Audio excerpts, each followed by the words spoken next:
It turns out that scientists as far back as the early 1900s have been developing alternative ways to access electricity without combustion. Nikola Tesla believed he had tapped into what he called radiant energy. Many scientists believe he was accessing what's now called free energy. But before Tesla could finish the project, his financier, banker J.P. Morgan, who had a monopoly on the copper used for electrical lines, recognized how Tesla's invention could transmit electricity without wires.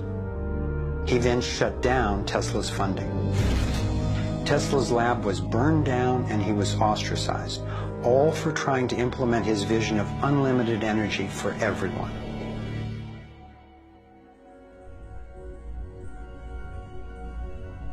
A modern-day inventor, Adam Trombly, was inspired by Tesla's work and by the possibilities of the torus. Trombly built a dynamo, a direct current generator that accessed electrical power right out of the air. We were trying to demonstrate that by mimicking the magnetic field of a planet and rotating this device, we could actually create a dynamo that would work. And in fact, it did work, and it does work. So when we contemplate nature, when we contemplate Jupiter, or we contemplate a dynamo like the Earth rotating in space, we're basically talking about a magnet which is rotating in space. And the lines of flux of the magnet are pouring down and through in this toroidal pattern of the magnetic field. It's also expanding and contracting. It's breathing. It's taking in the energy of space literally and transforming it. Right here in this toroid, we have enough energy to transform the entire Earth. And that's not just a theoretical statement, it's literally true. To contemplate the implications of this means that every single place on Earth suddenly has power. Every single person on Earth suddenly has power. We have universal abundance. Trombly had been invited to demonstrate one of his generators at the United Nations and the U.S. Senate. But these events were undermined by the first Bush administration. Then the device itself was taken in a government raid. Trombly's experience isn't unique. Almost every time I found an inventor with a promising new technology in the field of free energy, he told a similar story of suppression. Inventor John Bedini began working with Tesla's theories of radiant energy decades ago and has produced an assortment of battery charging devices that generate more energy than it takes to run them.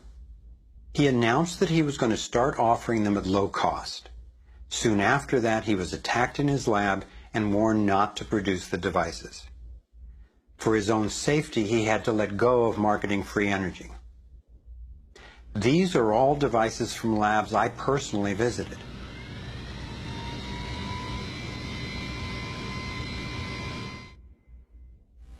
Now,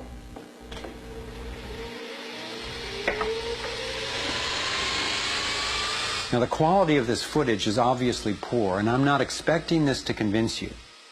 My point is that being there with these inventors, accompanied by experts, and seeing these new energy devices in operation convinced me that the technology is real. And the implications of that to me are absolutely thrilling.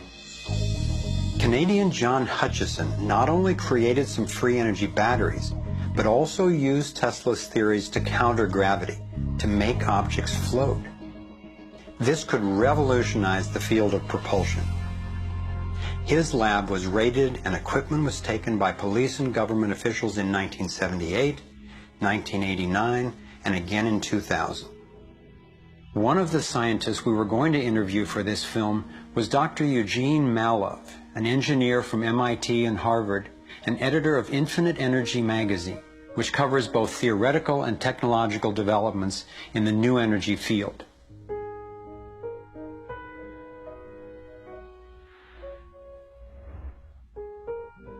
Dr. Mallove was mysteriously beaten to death in 2004. If these inventors were all hoaxers and charlatans, I wondered, why are they being suppressed so consistently and so brutally? I asked free energy inventor Adam Trombly why he thought this technology was being suppressed, and if the UFO phenomenon was related. We've had major military people at great risk to themselves say, yes, these things are real. Why do you think the military-industrial complex doesn't want that statement to be made?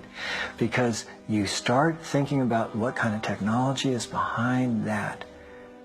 That's the bottom line.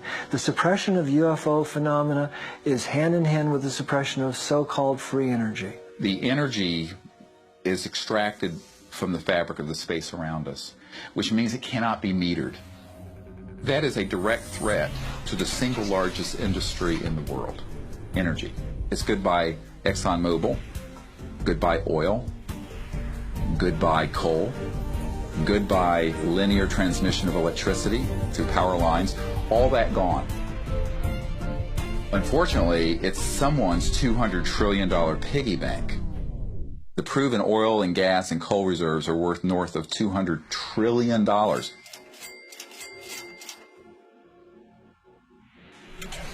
This information coming out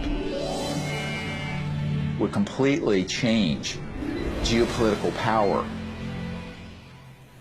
more than anything since, well, in recorded human history. And it would happen in a generation. I started to examine the breakthrough solutions, and much to my surprise, these concepts have been proven in hundreds of laboratories throughout the world, and yet they have not really seen the light of day.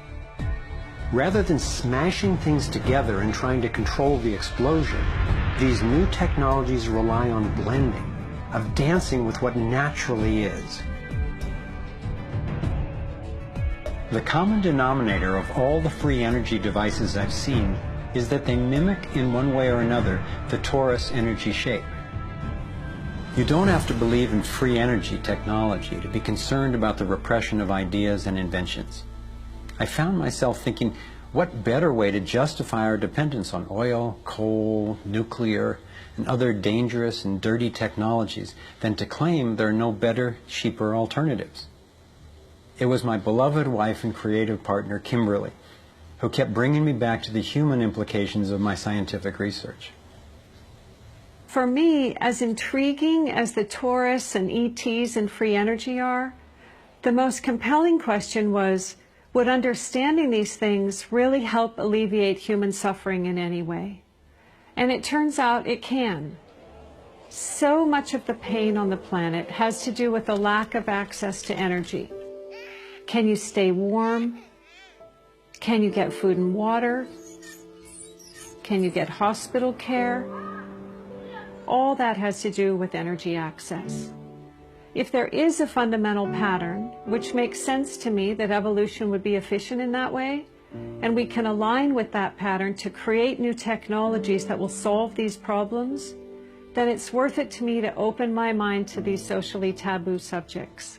If the new energy technologies were to be set free worldwide, the change would be profound. It would affect everybody. It would be applicable everywhere. These technologies are absolutely the most important thing that's happened in the history of the world.